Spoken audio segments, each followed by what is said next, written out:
आदरणीय प्रधानमंत्री जी के प्रेरणादायी मार्गदर्शन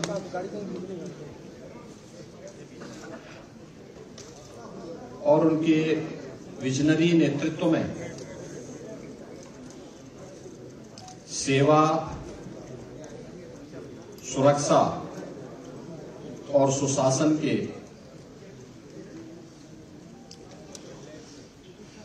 उत्तर प्रदेश की डबल इंजन सरकार के आज 8 वर्ष पूरे होने जा रहे हैं। इस अवसर पर भारतीय जनता पार्टी एनडीए के अपने सभी सहयोगियों की ओर से मैं आप सबका इस विशेष संवाद में हृदय से स्वागत करता हूं और प्रदेशवासियों को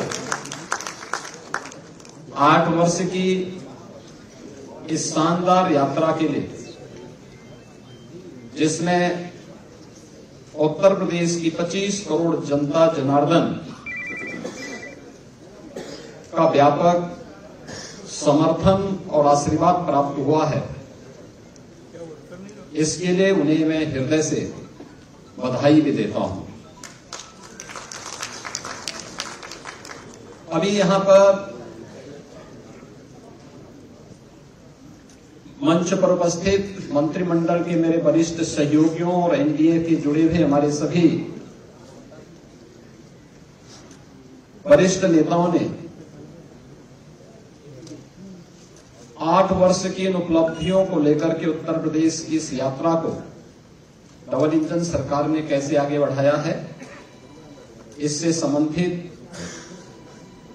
एक रिपोर्ट कार्ड आपके सामने प्रस्तुत किया है और एक लघु वीडियो फिल्म के माध्यम से भी उसे प्रस्तुत करने का प्रयास किया गया है।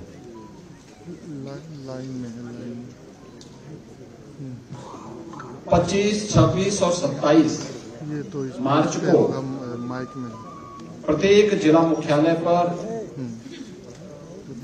डबल इंजन की सरकार की, केंद्र की सरकार और राज्य की सरकार के द्वारा समग्र विकास के जिन क्षेत्रों में कार्य किया गया है, अन्नदाता किसान के उत्थान के लिए हो, युवाओं के रोजगार के लिए हो, मातृशक्ति के स्वावलंबन के लिए हो, हस्तशिल्पी और कारीगरों के उत्थान के लिए हो, बेरोजगारों को रोजगार देने का, इंफ्रास्ट्रक्चर डेवलपमेंट का, परंपरागत उद्यमिता को नए स्किल के साथ आगे बढ़ाने का, इन सभी अलग अलग सेक्टर में क्या क्या कार्य हुए हैं, इन 3 दिवसीय विकास उत्सव के माध्यम से जनपद के अंदर उस सभी सेक्टर से जुड़े हुए जो लाभार्थी हैं, जो युवा हैं, जो मातृशक्ति है, जो उद्यमी हैं, इन सभी के सम्मान से संबंधित और विकास की योजनाओं के प्रति जनता जनार्दन की प्रति कृतज्ञता ज्ञापित करने के लिए ये 3 दिवसीय कार्यक्रम कल से प्रत्येक जनपद मुख्यालय में प्रारंभ होने जा रहे हैं। और इसीलिए मैंने आज आवश्यक समझा कि अपने सहयोगियों के साथ हम इस संवाद के माध्यम से आपके सामने इन 8 वर्षों की इस यात्रा के बारे में बताएं। आप में से ज्यादातर लोग जानते हैं 8 वर्ष पहले उत्तर प्रदेश की स्थिति क्या थी, उत्तर प्रदेश की पहचान क्या थी, उत्तर प्रदेश की अर्थव्यवस्था और उत्तर प्रदेश का इंफ्रास्ट्रक्चर क्या था, ये किसी से छुपा हुआ नहीं है। ये वही उत्तर प्रदेश है जिसके सामने पहचान का संकट था। ये वही उत्तर प्रदेश है जहां पर किसान आत्महत्या करता था, युवा पहचान के लिए मोहताज था, बेटी और व्यापारी असुरक्षित थी। ये वही उत्तर प्रदेश है जिसने दंगों के माध्यम से बिगड़ती हुई अपनी अर्थव्यवस्था को देखा है, झेला है। अराजकता के तांडव को किस हद तक अव्यवस्थित क्या कर दिया गया था, इन सभी बातों को उत्तर प्रदेश ने देखा है, झेला है। लेकिन प्रदेश वही, तंत्र वही, केवल सरकार बदलने से कैसे व्यापक परिवर्तन लाया जा सकता है, यह इन 8 वर्षों में उत्तर प्रदेश की जनता जनार्दन ने महसूस किया होगा, हर तबके के लोगों ने महसूस किया होगा। इन 8 वर्षों में जनता जनार्दन के लिए भारतीय जनता पार्टी और एनडीए की ओर से जो कार्यक्रम तय किए गए, उनका प्रभावी क्रियान्वयन किस रूप में हुआ है, या आज इसी से आप देख सकते हैं कि जो उत्तर प्रदेश 8 वर्ष पहले बीमारू राज्य माना जाता था, देश के विकास का बैरियर माना जाता था, जिस उत्तर प्रदेश को 8 वर्ष पहले केवल एक श्रम शक्ति के रूप में लोग जानते थे, आज वही उत्तर प्रदेश 8 वर्ष बाद देश की अर्थव्यवस्था ग्रोथ इंजन बनकर के उभरा है। आज वही उत्तर प्रदेश 8 वर्ष की इस यात्रा के दौरान देश के अंदर अर्थ पुंज बनकर के उतरा है, अर्थ शक्ति के रूप में उभरा है।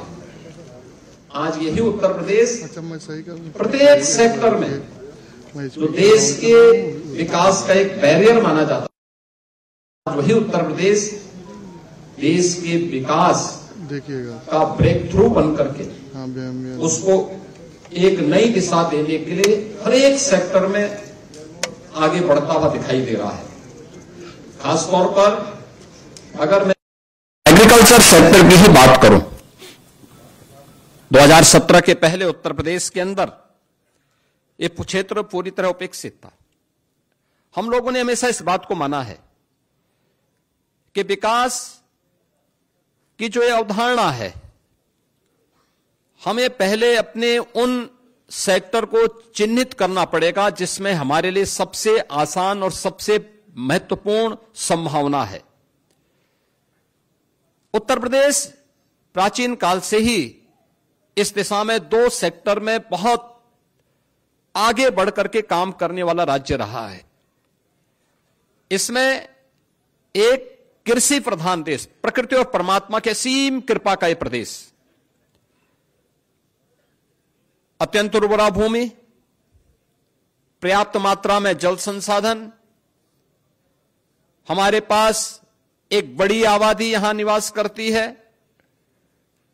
इन सबको उचित और व्यवस्थित नियोजित करके हम देश के लिए खाद्यान्न उत्पादन का एक बास्केट बनकर के उभर सकते थे। तकनीक का उपयोग करके किसानों की आमदनी को कई गुना आगे बढ़ा सकते थे। लेकिन 17 के पहले उत्तर प्रदेश का किसान आत्महत्या कर रहा था। 17 के पहले उत्तर प्रदेश के अंदर कृषि सेक्टर में एक वीरानी छाई हुई थी। लेकिन इन 2017 के बाद ये डबल इंजन की सरकार ने जो व्यापक परिवर्तन किए हैं वह हम सबके सामने है। आपने देखा होगा जो कृषि की दर थी उत्तर प्रदेश में, वह 2016-17 तक केवल 5% के आसपास थी। आज बढ़कर के 13.5% से अधिक हुई है। और उत्तर प्रदेश की जीडीपी में इसके कारण 28% की बढ़ोतरी आज देखने को मिल रही है। और इसकी शुरुआत हमारी कैबिनेट ने, पहले ही कैबिनेट ने की थी। प्रदेश के अंदर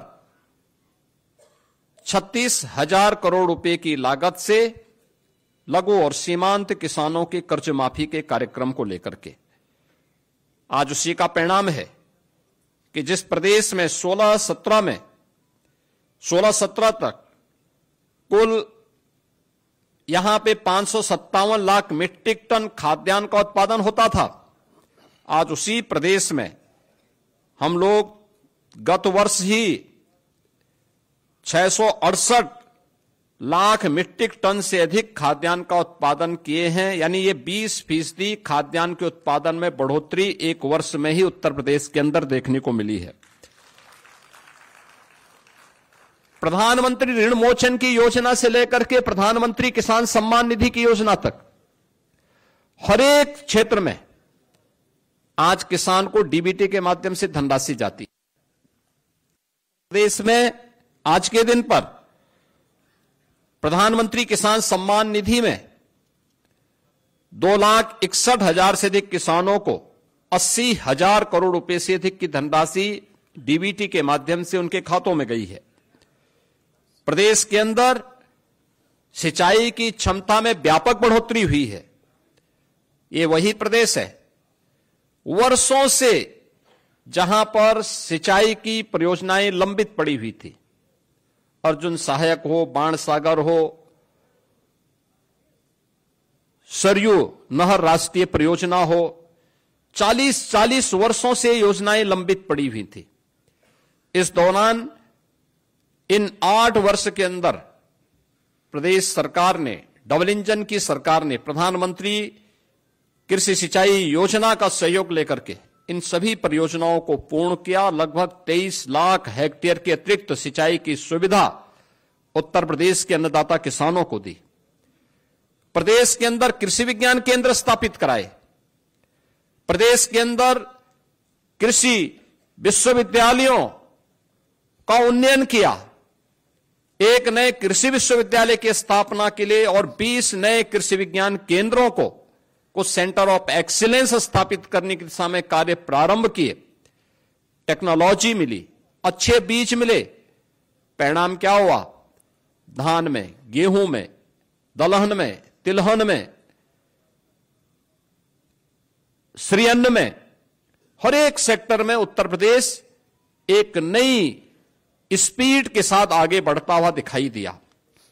इसकी झलक मैं इसी बात से आपको देता हूं कि उत्तर प्रदेश में 2017 के पहले जो चीनी उद्योग लगभग बंदी के कगार पर था, अनुमान करिए व्यापक आंदोलन चलते थे, किसान अपने खेतों में आग लगाता था।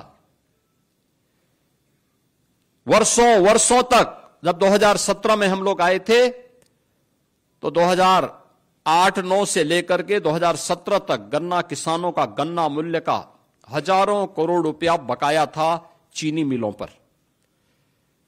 सरकारें चीनी मिलों को औने पौने दाम पे बिक रही थी। आज भी माननीय उच्चतम न्यायालय में मामला चल रहा है, लेकिन हमारी सरकार आई, हमने एक भी चीनी मिल को बंद नहीं किया। बंद चीनी मिलों को रिवाइव किया। उत्तर प्रदेश के अंदर इस दौरान हम लोगों ने 3 नई चीनी मिलों की स्थापना की, 6 चीनी मिलों की पुनर्संचालन की कार्रवाई की, 38 चीनी मिलों का विस्तार किया और वर्तमान में 122 चीनी मिलें प्रदेश के अंदर क्रियाशील हैं। 2017 से अब तक गन्ना किसानों को 2,80,000 करोड़ रुपए से अधिक का गन्ना मूल्य का भुगतान हुआ और यह पिछली सरकारों के 22 वर्ष के कार्यकाल की तुलना अगर इसे किया जाए, उन्होंने 22 वर्ष में जितना किया उतना हमारी डबल इंजन की सरकार ने मात्र 8 वर्ष में किया। उससे भी 60,000 करोड़ रुपए से अधिक की धनराशि गन्ना किसानों के खाते में उपलब्ध करवाने का काम किया। इथेनॉल के नए प्लांट लगाए। 2017 तक केवल 42 करोड़ लीटर इथेनॉल का उत्पादन उत्तर प्रदेश में होता था। आज के दिन पर यह 177 करोड़ लीटर इथेनॉल का उत्पादन उत्तर प्रदेश के अंदर हो रहा है, जिससे अन्नदाता किसानों को सर्वाधिक लाभ हो रहा है। इसी प्रकार से चाहे गन्ना उत्पादन में, चाहे वह खाद्यान्न उत्पादन में हो या फिर फल एवं सब्जी के उत्पादन में भी आज उत्तर प्रदेश नंबर 1 पर फिर से आया है और उत्तर प्रदेश के अन्नदाता किसानों के जीवन में व्यापक परिवर्तन देखने को मिला है। पीएम कुसुम योजना के अंतर्गत सोलर पैनल लगा करके प्रदेश के अंदर लगभग 86,000 अन्नदाता किसानों के जीवन में व्यापक परिवर्तन का काम किया गया। तो 14 लाख निजी नलकूप को भी विद्युत की मुफ्त व्यवस्था देकर के अन्नदाता किसानों की आमदनी को बढ़ाने में सरकार ने योगदान दिया और परिणाम है कि इस दौरान अगर आप देखें 2012 से 17 के बीच बिचौलियों के द्वारा तब सरकार करती थी, तब कोई प्रोक्योरमेंट सेंटर सरकार के द्वारा नहीं लगाए जाते थे। तब सरकार ने गेहूं का क्रय पे कुल पैसा खर्च किया था 12,808 करोड़। यह पैसा अन्नदाता किसान के पास नहीं, बिचौलियों के पास गया था। और 17 से लेकर के 23-24 के बीच में सरकार ने जो गेहूं क्रय पर धनराशि खर्च की है, इसमें 2.5 यानी इससे लगभग 2.5 गुना अधिक हम लोगों ने इसके लिए धनराशि खर्च की है, लोगों को उपलब्ध करवाया है। और इसमें 200 यानी 94, इसमें कुल धनराशि 12,808 करोड़ की तुलना में 43,424 करोड़ रुपए यानी 3.5 गुना अधिक भुगतान अन्नदाता किसानों को सीधे प्रोक्योरमेंट के केंद्र के माध्यम से हम लोगों ने अन्नदाता किसानों के लिए किया है।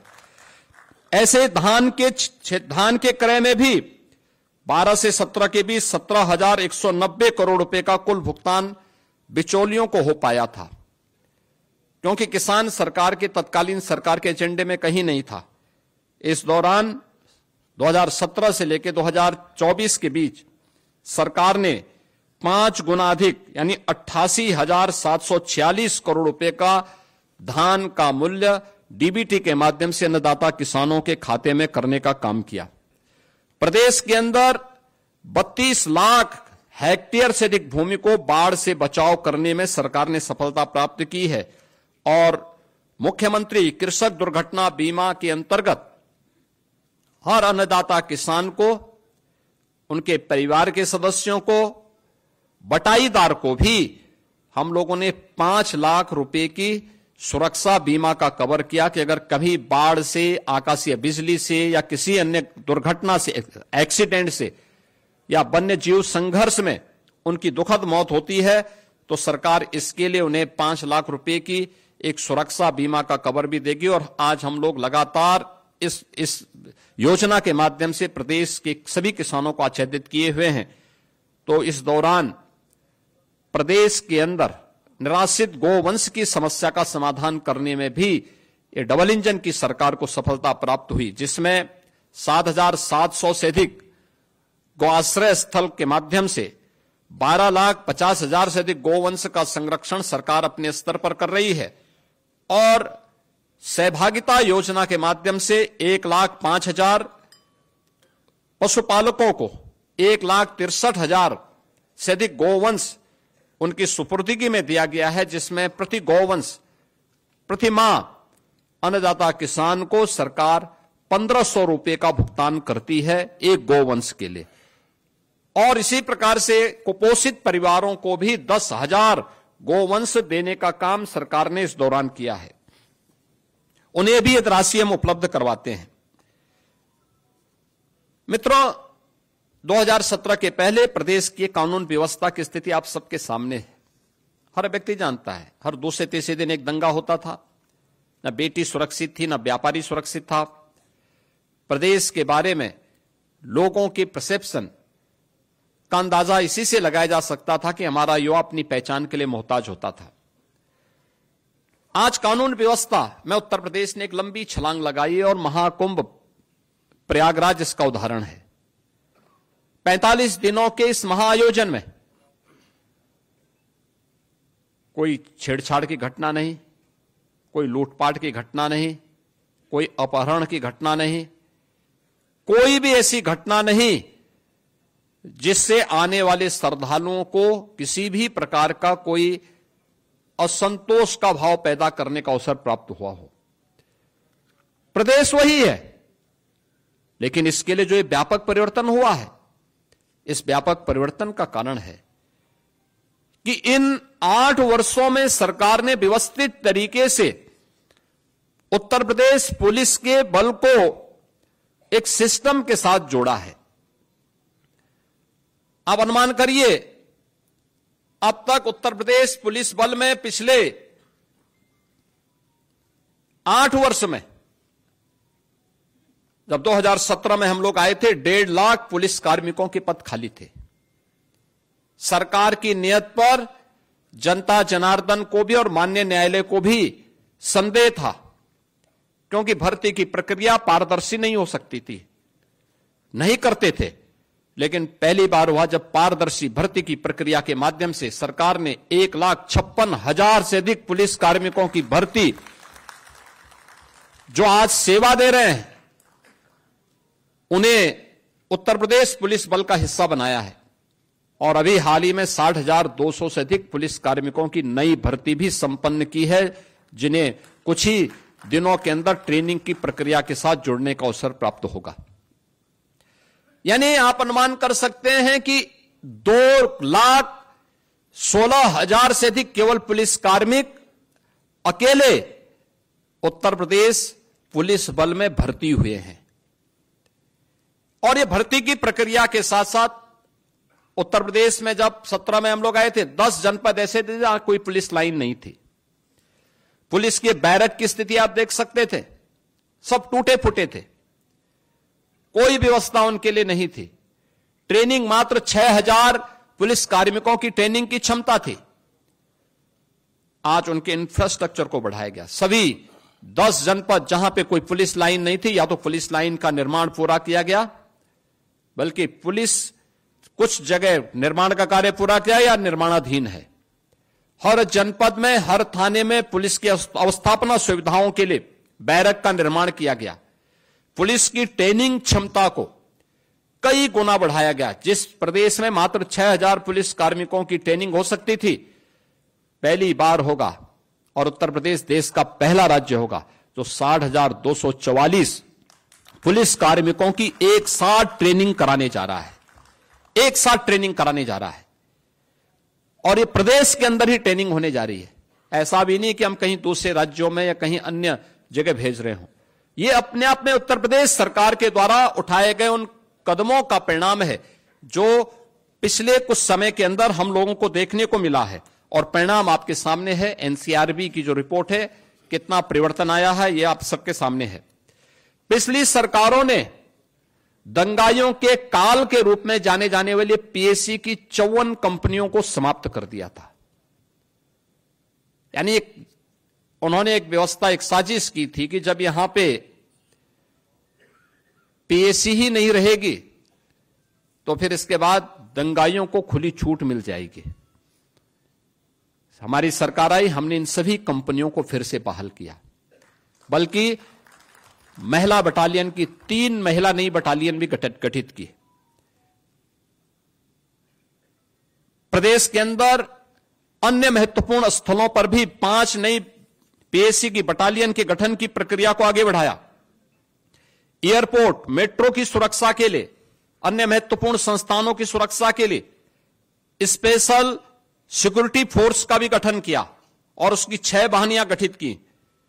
प्रदेश के अंदर सभी जनपदों में साइबर थानों की स्थापना की गई। हर थाने में एक साइबर सेल हेल्प डेस्क की व्यवस्था की गई। और आज प्रदेश के अंदर जो हमारी पीआरबी 112 है, इसके रिस्पांस टाइम को 2017 के पहले इसका रिस्पांस टाइम 25 मिनट 42 सेकंड होता था, आज यह 7 मिनट 24 सेकंड का मात्र रह गया है।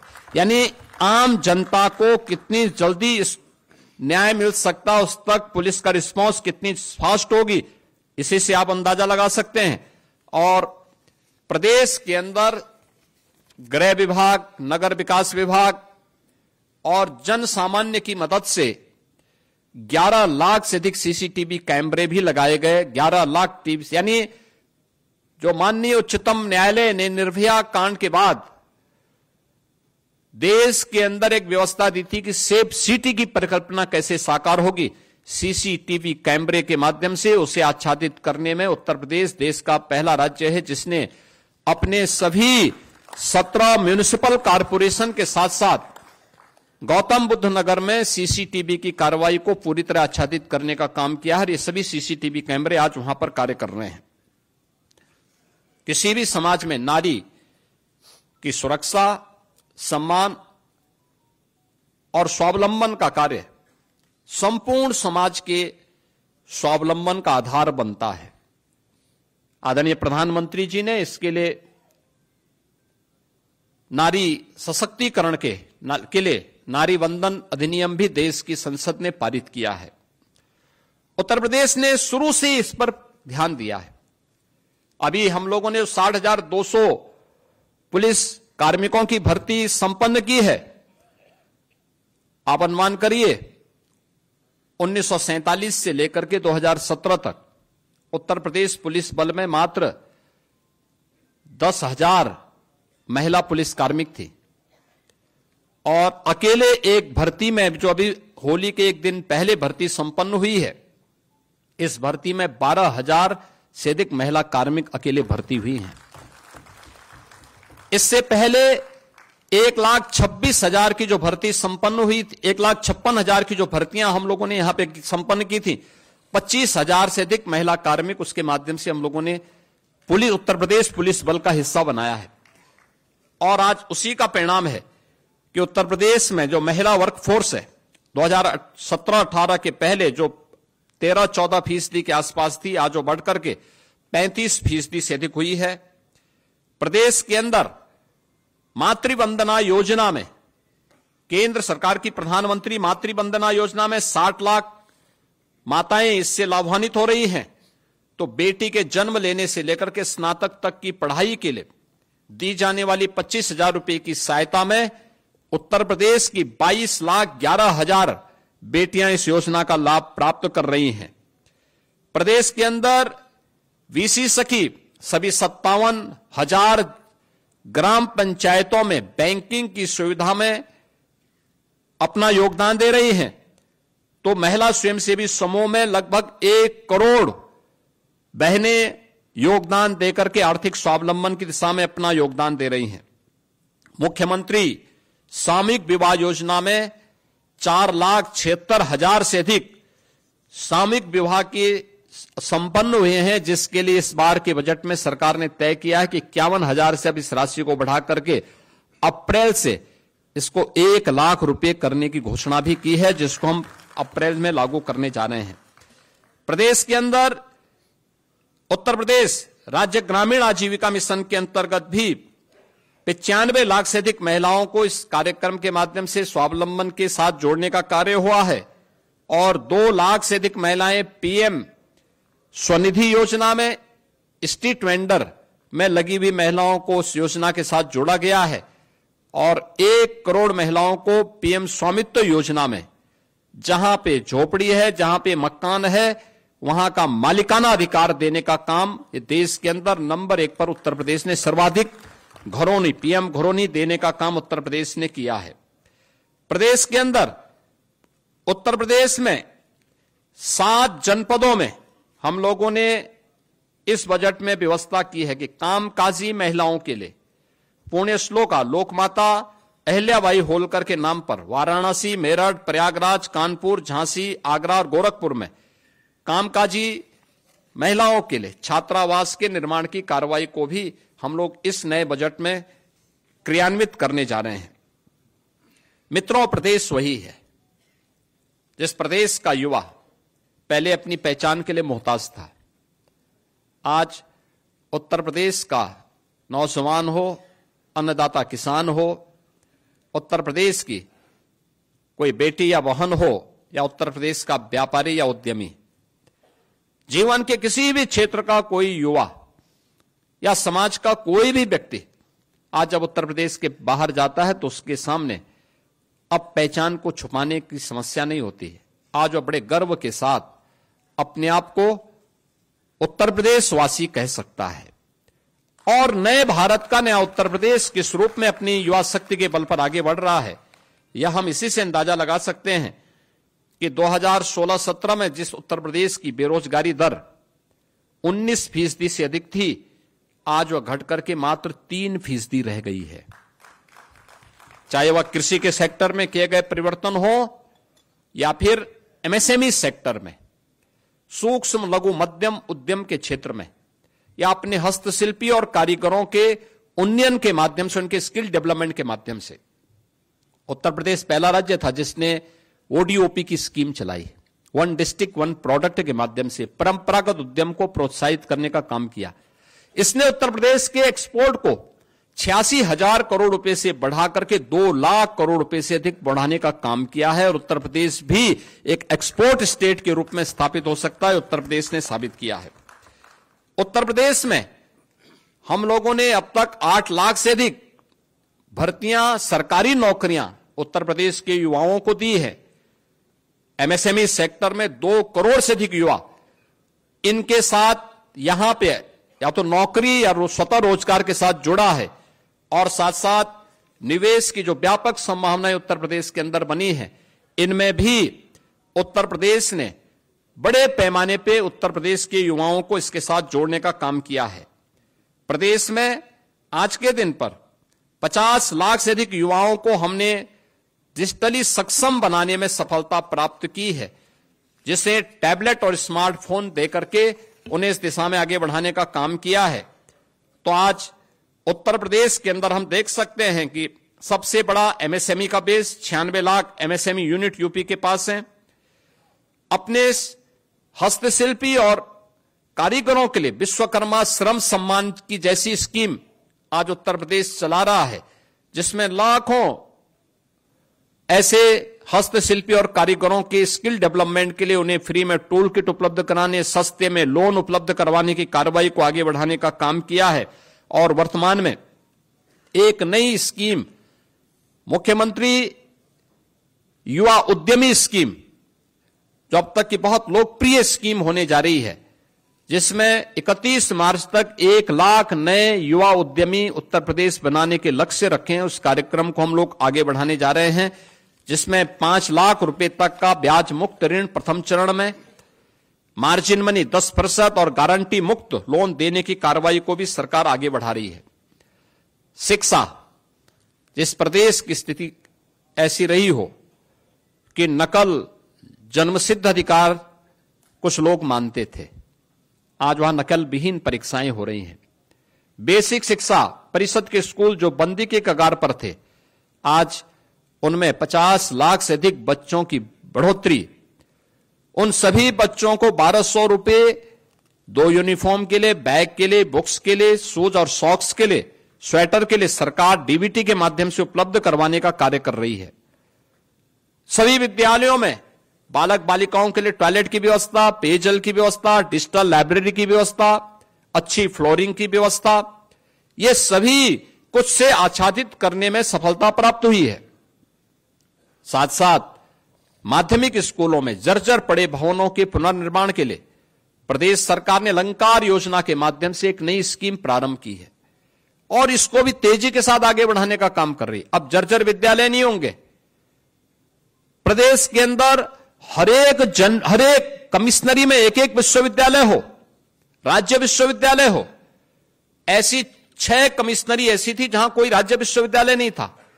उन विश्वविद्यालयों के निर्माण के कार्यक्रम को भी प्रदेश सरकार ने आगे बढ़ाया। तो पहली बार मेडिकल यूनिवर्सिटी हो, आयुष विश्वविद्यालय हो, एक अतिरिक्त एग्रीकल्चर विश्वविद्यालय की स्थापना हो, ये सभी आज उत्तर प्रदेश के अंदर देखने को मिल सकते हैं। और संस्कृति विश्वविद्यालय भी हो, यह भी आज उत्तर प्रदेश में स्थापित हो चुके हैं।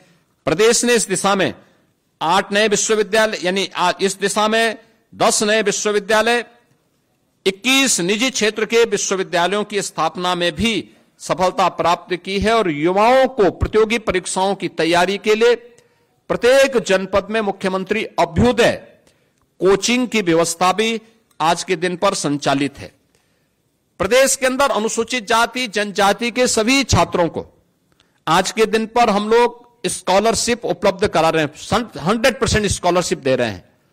और ओबीसी के भी छात्रों को 2017 तक मात्र 1200 करोड़ रुपए की स्कॉलरशिप मिल पाती थी, आज वो बढ़कर के 2500 करोड़ रुपए सरकार ने किया है, जिससे हर उस बच्चे को जो उसकी पात्रता की श्रेणी में आता है उसको स्कॉलरशिप से जोड़ा जा सके।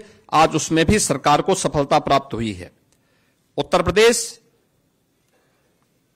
ने गरीब कल्याण के क्षेत्र में ये डबल इंजन की सरकार ने एक लंबी छलांग लगाई है। पिछले 8 वर्ष में 6 करोड़ से अधिक गरीबों को गरीबी रेखा से ऊपर उठाने में मदद मिली है। 15 करोड़ उत्तर प्रदेश के वासी आज भी प्रतिमाह पिछले 5 वर्ष से फ्री में राशन की सुविधा का लाभ प्राप्त कर रहे हैं। 1,86,00,000 उज्ज्वला योजना के कनेक्शन उपलब्ध हुए हैं। होली और दीपावली में एक रसोई गैस के सिलेंडर उन्हें फ्री में उपलब्ध करवाए जा रहे हैं। प्रधानमंत्री किसान सम्मान निधि में 2,62,00,000 किसानों को इस योजना से जोड़ा गया है, जिन्हें प्रतिवर्ष 6,000 रुपए उनको डीबीटी के माध्यम से केंद्र सरकार उपलब्ध करवा रही है। और 9 करोड़ से अधिक लोगों को उत्तर प्रदेश में गोल्डन कार्ड उपलब्ध करवा करके प्रधानमंत्री जन आरोग्य योजना आयुष्मान भारत के अंतर्गत उन्हें आच्छादित करने वाला ये सभी जो आंकड़े हैं ये दिखाता है कि ये सबसे अधिक देश के अंदर इन सभी क्षेत्रों में उत्तर प्रदेश काफी आगे है और इसमें सबसे लंबी छलांग लगाने वाला है। 56 लाख गरीबों को एक आवास उपलब्ध कराने में ये सभी स्कीम है जिसमें उत्तर प्रदेश नंबर 1 पर देश में है। और मित्रों, 2017 के पहले निराश्रित महिला पेंशन, वृद्धावस्था पेंशन, दिव्यांगजन पेंशन 55 लाख महिलाओं को, वृद्धजनों को या दिव्यांगजनों को मिलती थी।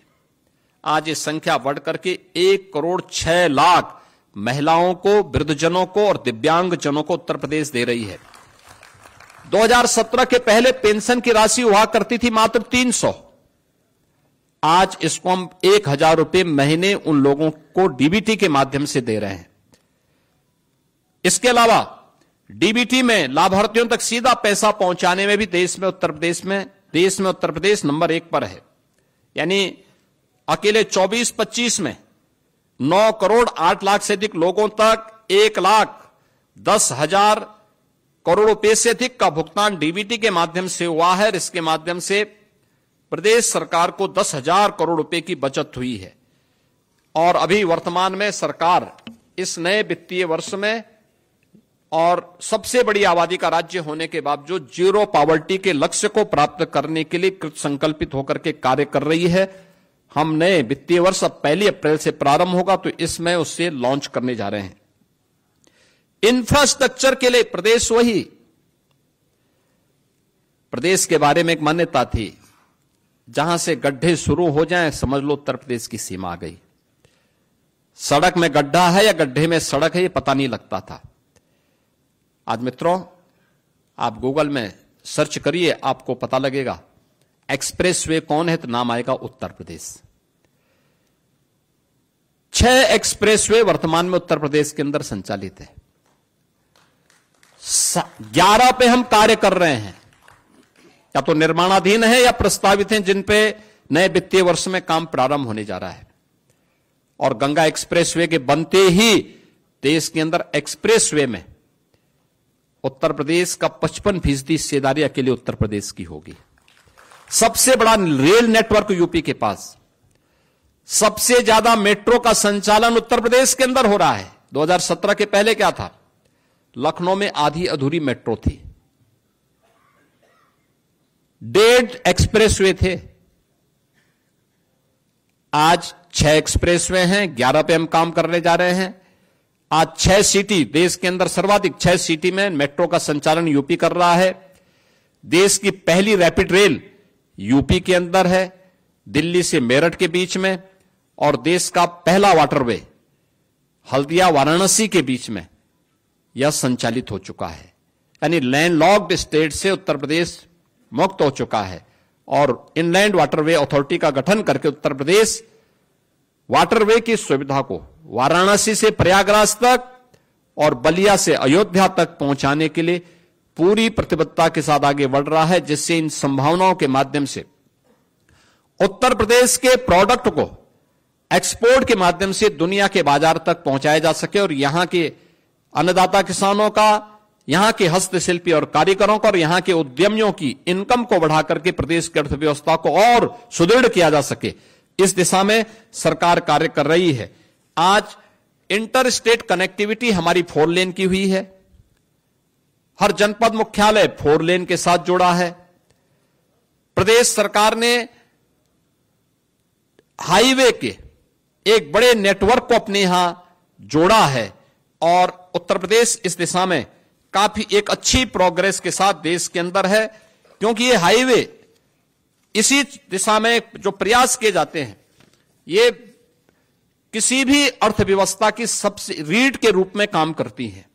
एयर कनेक्टिविटी 2017 के पहले उत्तर प्रदेश के अंदर 2 एयरपोर्ट पूरी तरह क्रियाशील थे, लखनऊ और वाराणसी। 2 आंशिक रूप से थे, गोरखपुर और आगरा आंशिक रूप से संचालित थे।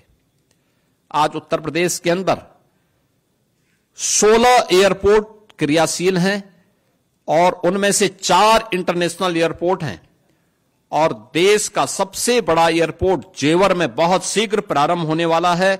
यह एयरपोर्ट 5वां इंटरनेशनल एयरपोर्ट भी होगा और आने वाले समय में एयरपोर्ट के फंक्शनल होते ही एयर कार्गो के सबसे बड़े हब के रूप में भी यह बदलेगा। प्रदेश के अंदर इस बेहतरीन इंफ्रास्ट्रक्चर ने प्रदेश की अर्थव्यवस्था को भी एक नई गति दी है। प्रदेश के अंदर नगरीय विकास के क्षेत्र में भी व्यापक परिवर्तन देखने को मिले हैं। उत्तर प्रदेश नगरीय क्षेत्रों में पहली बुनियादी सुविधाओं का अभाव था। देश के अंदर 2016-17 के अंदर जब स्वच्छता सर्वेक्षण हुए थे तो देश के अंदर 100 में से 10 सबसे गंदे शहर यूपी के थे।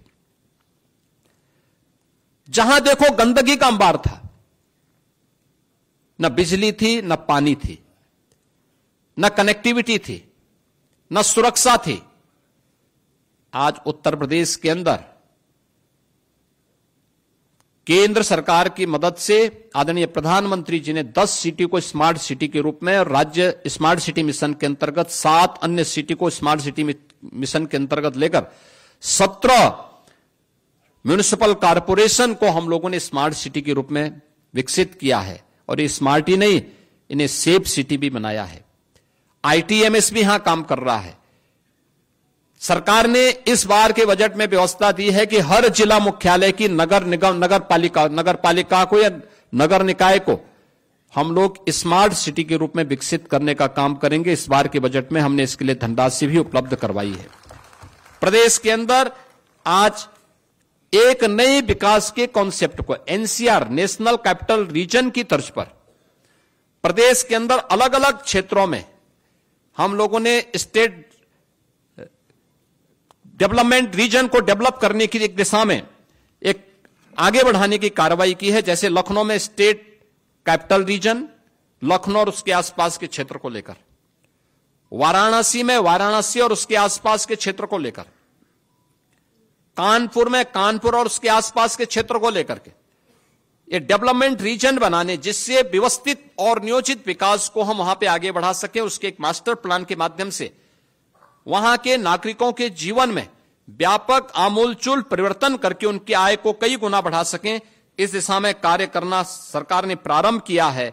और देश की पहली रोपवे सेवा वाराणसी में अगले कुछ महीनों के अंदर हम प्रारंभ करने जा रहे हैं। यह नगरीय परिवहन की एक बेहतरीन सुविधा होगी जो वाराणसी में प्रारंभ होने जा रही है। प्रदेश के अंदर विद्युतीकरण के लक्ष्य को भी हर व्यक्ति को उसकी ऊर्जा की आवश्यकता के अनुरूप, विद्युतीकरण की आवश्यकता के अनुरूप उन्हें ये सुविधा प्राप्त हो, इसके लिए भी डबल इंजन की सरकार ने व्यापक परिवर्तन किए हैं। खासतौर पर यानी 1947 से लेकर के 2017 तक 1,28,494 मजदूरों तक बिजली पहुंचाई गई थी। और इस दौरान अकेले 8 वर्ष के अंदर यह संख्या बढ़कर के 1,28,000 से बढ़कर के 2,49,818 यानी 1,21,000 मात्र हम लोगों ने 8 वर्ष में उन मजदूरों तक विद्युतीकरण का कार्य पूरा किया है। 12 से 17 के बीच में केवल 8,44,000 विद्युत कनेक्शन उपलब्ध करवाए गए। 8,44,000 विद्युत कनेक्शन 12 से 17 के बीच। और इस दौरान इन 8 वर्षों में 1,65,00,000 गरीबों को निःशुल्क विद्युत के कनेक्शन उपलब्ध करवाए गए।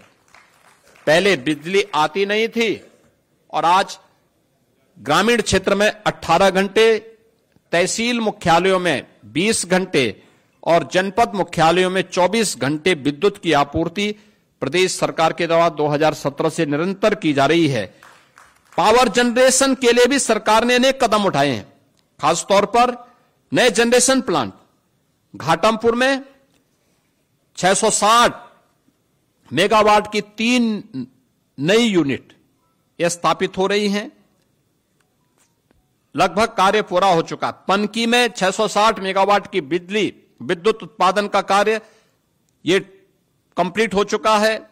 सोनभद्र ओबरा में 660 मेगावाट की 2 यूनिट यहां पर क्रियाशील होने वाली है।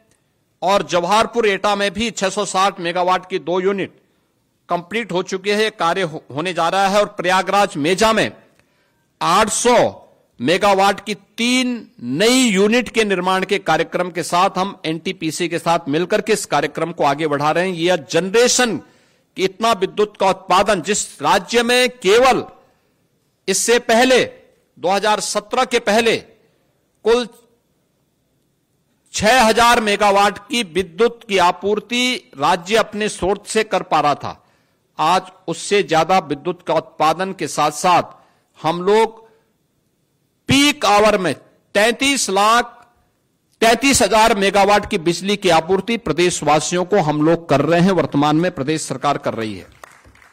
मित्रों, सौर ऊर्जा के क्षेत्र में भी 2017 के पहले अगर हम देखें तो मात्र 228 मेगावाट की परियोजना उत्तर प्रदेश के अंदर क्रियाशील थी। और इन 8 वर्षों में हम लोगों ने 2653 मेगावाट क्षमता की सौर ऊर्जा उत्पादन की है। वर्तमान में बुंदेलखंड में ग्रीन एनर्जी कॉरिडोर के माध्यम से 4,000 मेगावाट के सोलर पार्क की स्थापना की जा रही है। और अगले 5 वर्ष के अंदर 22,000 मेगावाट की एक ग्रीन एंड क्लीन एनर्जी बनाने के लिए सरकार पूरी प्रतिबद्धता के साथ काम कर रही है। औद्योगिक विकास, ईज ऑफ डूइंग बिजनेस में उत्तर प्रदेश 2017 के पहले 14वें स्थान पे था। आज देश का टॉप अचीवर स्टेट के रूप में उत्तर प्रदेश बना हुआ है। मित्रों, यह सब संभव हो पाया है आदरणीय प्रधानमंत्री जी की प्रेरणादायी मार्गदर्शन में। रिफॉर्म, परफॉर्म एंड ट्रांसफॉर्म की जो उनकी पॉलिसी थी, जो मंत्र है, 33 सेक्टोरियल पॉलिसीज बनाने वाला देश का पहला राज्य है। सिंगल विंडो सिस्टम में 500 से अधिक एनओसी एक ही प्लेटफॉर्म पे उपलब्ध कराने वाला राज्य है। और एमओयू होने के बाद उसकी मॉनिटरिंग भी डिजिटली हम कर सकते हैं, सिंगल विंडो के माध्यम से कर सकते हैं। यह करने वाला राज्य है। न केवल व्यक्ति बल्कि उसकी पूंजी की सुरक्षा की गारंटी लेने वाला राज्य है। और उसी का परिणाम है कि 15 लाख करोड़ रुपए से अधिक की निवेश की परियोजनाओं को जमीनी धरातल पर उतारने वाला देश का एक महत्वपूर्ण राज्य बनकर के उत्तर प्रदेश आगे बढ़ा है। और उत्तर प्रदेश की संभावना बताती है कि आने वाले समय में उत्तर प्रदेश देश के अंदर सबसे अधिक इस फील्ड में काम करने, निवेशकों को आकर्षित करने वाले एक ड्रीम डेस्टिनेशन बनकर के उत्तर प्रदेश देश के अंदर उभरा है। चिकित्सा और स्वास्थ्य के क्षेत्र में भी राज्य सरकार ने अनेक महत्वपूर्ण पहल की है। याद करिए, 2017 के पहले केवल 12 government medical college Uttar Pradesh के अंदर बन पाए थे। यानी ये आजादी के पहले से लेकर के 2017 तक की बात कर रहा हूं, और 2017 से अब तक कुल प्रदेश में 80 मेडिकल कॉलेज बने हैं, जिसमें 44 गवर्नमेंट सेक्टर के बने हैं, 36 निजी मेडिकल कॉलेज भी बने हैं। प्रदेश के अंदर इससे पहले नर्सिंग और पैरामेडिकल कॉलेजेस की स्थिति क्या थी? ताले लटकते थे, न इंफ्रास्ट्रक्चर था, न फैकल्टी थी।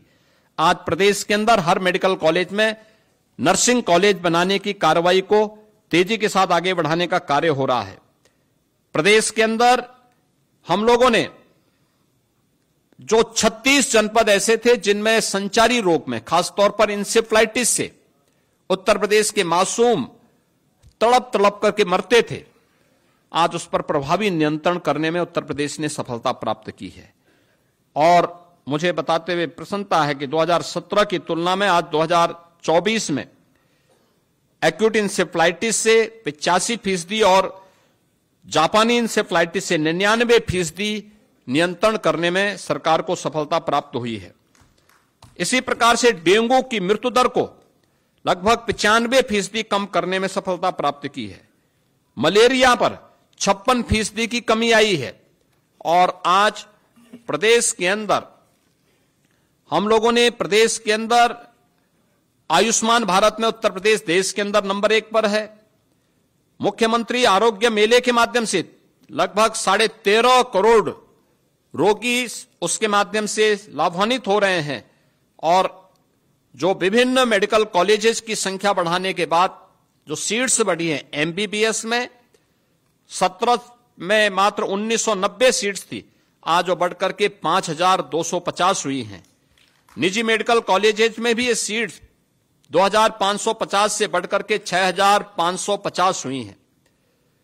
राजकीय क्षेत्र में पीजी सीट्स की संख्या 2017 के पहले जो 741 थी, आज वो बढ़कर के 1871 हुई हैं। और निजी क्षेत्र में भी जो पीजी की सीट्स 17 के पहले 480 थी, आज वो बढ़कर के 2100 तक बढ़ी हैं।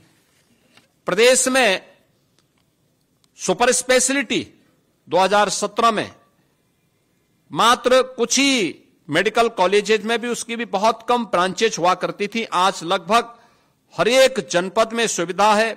आज हर एक जनपद में डायलिसिस की सुविधा उपलब्ध करवाई जा रही है, सीटी स्कैन आदि की सुविधाएं उपलब्ध करवाई जा रही हैं, और सस्ते में दवा उपलब्ध हो इसके लिए तमाम हर एक जनपद में इसके लिए जन आरोग्य योजना से जुड़े हुए सुविधा केंद्रों को और उन प्रतिष्ठानों को स्थापित करने का काम भी किया जा रहा है। मित्रों, उत्तर प्रदेश ने टूरिज्म के क्षेत्र में भी एक लंबी छलांग लगाई है। यानी इंफ्रास्ट्रक्चर के क्षेत्र में अन्नदाता किसानों के लिए, युवाओं के उत्थान के लिए, मातृशक्ति के सम्मान के लिए, निवेश के लिए उत्तर प्रदेश ने अपनी जो पहचान बनाई, सुरक्षा के क्षेत्र में जो अपनी पहचान बनाई, इसका असर प्रदेश के पर्यटन पर भी पड़ा है। आज के दिन पे पर्यटन केवल एक मनोरंजन का साधन मात्र नहीं है, बल्कि आस्था भी अर्थव्यवस्था को सुदृढ़ करने का सशक्त माध्यम बन सकती है। यह हमने महाकुंभ प्रयागराज के माध्यम से देखा है। प्रयागराज महाकुंभ ने अलग अलग सेक्टर में नई नई संभावनाओं को आगे बढ़ाया, और उसी दिशा में आज गत वर्ष उत्तर प्रदेश में कुल जो टूरिस्ट आए थे वह 67 करोड़ आए थे, और लगभग इतने टूरिस्ट अकेले महाकुंभ प्रयागराज में इस वर्ष आए हैं। 2016 के पहले, 2017 के पहले वर्ष भर में 21 करोड़ टूरिस्ट यूपी के अंदर आते थे, अलग अलग। उसमें स्पिरिचुअल भी होता था, इको टूरिज्म भी होता था, हेरिटेज भी होता था, अन्य तमाम आयोजनों के साथ भी जुड़ते थे। आज ये संख्या बहुत बड़ी हो चुकी है, और इसमें दोनों डोमेस्टिक भी हैं और फॉरेन से भी आए हैं। इसमें प्रदेश के अंदर हम लोगों ने इसके लिए, प्रदेश सरकार ने, डबल इंजन की सरकार ने काफी बड़े पैमाने पे अवस्थापना सुविधाओं का विकास भी किया है, कनेक्टिविटी को भी बेहतर किया है, सुरक्षा का बेहतर माहौल दिया है, आज उसका परिणाम हम सबके सामने है। इन सभी स्थितियों में प्रदेश सरकार ने जो कार्य किए हैं, आज उसका परिणाम हम सबके सामने है। उत्तर प्रदेश की अर्थव्यवस्था देश के अंदर जो 2017 के पहले छठे 7वें स्थान पर थी, आज देश की नंबर 2 अर्थव्यवस्था बनकर के उत्तर प्रदेश उभरा है। 2017 के पहले राजकोष खाली था, अन्नदाता किसान बदहाल था, आत्महत्या कर रहा था, कर्मचारियों में व्यापक असंतोष था। सरकार के पहले ही 2 फैसले थे, अन्नदाता किसानों का, लघु और सीमांत किसानों का कर्ज माफ करना है और अपने कर्मचारियों को 7th पे कमीशन की रिपोर्ट को लागू करना है। याद करिए, जब राजकोष खाली रहा होगा तब सरकार ने कैसे इस प्रकार के कदम उठाए होंगे उत्तर प्रदेश जैसी बड़ी आबादी के राज्य में, लेकिन आज वह कदम उठाने में सरकार को सफलता प्राप्त हुई। हम लोगों ने 2017 में ही ऋण माफी के कार्यक्रम को भी किया, अपने अन्नदाता किसानों की जीवन में खुशहाली लाने का भी काम किया और 15 लाख कर्मचारियों को 7th पे कमीशन की सुविधा के साथ जोड़ने में भी सफलता प्राप्त की। आज प्रदेश में बिना कुछ बोझ डाले, जनता जनार्दन पर कोई अतिरिक्त कर लगाए बगैर, कोई अतिरिक्त टैक्स लगाए बगैर पिछले 8 वर्ष में हमने प्रदेश की अर्थव्यवस्था को मजबूती प्रदान की है। इसके लिए भ्रष्टाचार पर प्रभावी प्रहार, लीकेजेज को रोकना, सोर्स ऑफ इनकम को बढ़ाना, हमने रेवेन्यू बढ़ाए हैं और परिणाम है आज यूपी देश का एक रेवेन्यू सरप्लस स्टेट है। प्रदेश में लगातार जो निवेश हुए हैं, इसके परिणाम स्वरूप रोजगार की नई संभावनाएं बनी है। एक नए उत्तर प्रदेश का दर्शन आज लोग कर रहे हैं। कहीं निवेश आता है तो केवल निवेश नहीं होता, अपने साथ विकास भी लेके आता है, रोजगार भी लेके आता है, अनेक परिवारों के जीवन में खुशहाली लेके आता है। और परिणाम है 2017 के पहले 12,75,000 करोड़ रुपए की अर्थव्यवस्था आज 27.5 लाख करोड़ रुपए से, यानी दुगने से अधिक पहुंची है। पर कैपिटा इनकम दुगने से अधिक हुई है। प्रदेश ने इस दिशा में काफी अच्छे जो पहल की है, वह परिणाम हम सबके सामने है और मैं उस दिशा में केवल यही मुझे कहना है कि प्रदेश आज एक अच्छी दिशा में बढ़ रहा है। इसमें खासतौर पर अगर हम इस अलग अलग सेक्टर में इसमें देखें, एफडीआई में 2000 से लेकर के 2017 के बीच 17 वर्षों में मात्र 3,300 करोड़ रुपए फॉरेन डायरेक्ट इन्वेस्टमेंट यूपी में आया था और अप्रैल 17 से लेकर के 2024 तक 14,808 करोड़ रुपए की यहां पर से अधिक केवल एफडीआई आया है। ऐसे ही इन 70 वर्षों में पर कैपिटा इनकम मात्र 46,000 तक पहुंच पाई थी। आज यही बढ़कर के अगर हम फाइनल जीएसडीपी के आंकड़ों के अनुसार देखें तो यह 1,14,000 है और प्लानिंग विभाग के अनुसार देखें तो यह 1,24,000 यानी पर कैपिटा इनकम यहां तक पहुंची है, लगभग 2.5 गुना बढ़ी है। बैंकिंग तंत्र की जो व्यवस्था होती है वह अर्थव्यवस्था को एक नया आयाम देता है। अगर 2016-17 में आप देखेंगे उत्तर प्रदेश में बैंक का व्यवसाय मात्र 12.5 लाख करोड़ का था, 24-25 में यह बढ़कर के 29,66,000 करोड़ यानी 2.25 गुने से अधिक हुआ है। और सीडी रेशियो जो उत्तर प्रदेश में 2017 तक मात्र 46% था, आज यह 61% से ऊपर बढ़ा है। प्रदेश के अंदर इस दौरान प्रदेश सरकार ने अनेक कार्यक्रम किए और खासतौर पर आरबीआई की रिपोर्ट अत्यंत महत्वपूर्ण होती है जो इस बात को कहती है कि प्रोजेक्ट फाइनेंसिंग के लिए फंड आकर्षित करने में 16.2% हिस्सेदारी के साथ आज उत्तर प्रदेश देश के अंदर शीर्ष स्थान पर है। प्रदेश के अंदर अगर आप देखेंगे तो 132 कंपनियों ने केवल बॉम्बे स्टॉक एक्सचेंज में उत्तर प्रदेश की हैं, जिन्होंने वहां पे अपना पंजीकरण कराया है और जिनका मार्केट कैपिटल 3,61,162 करोड़ रुपए से अधिक का है। तो प्रदेश के अंदर 2017 तक कुल 13,000 फैक्ट्रियां पंजीकृत थी।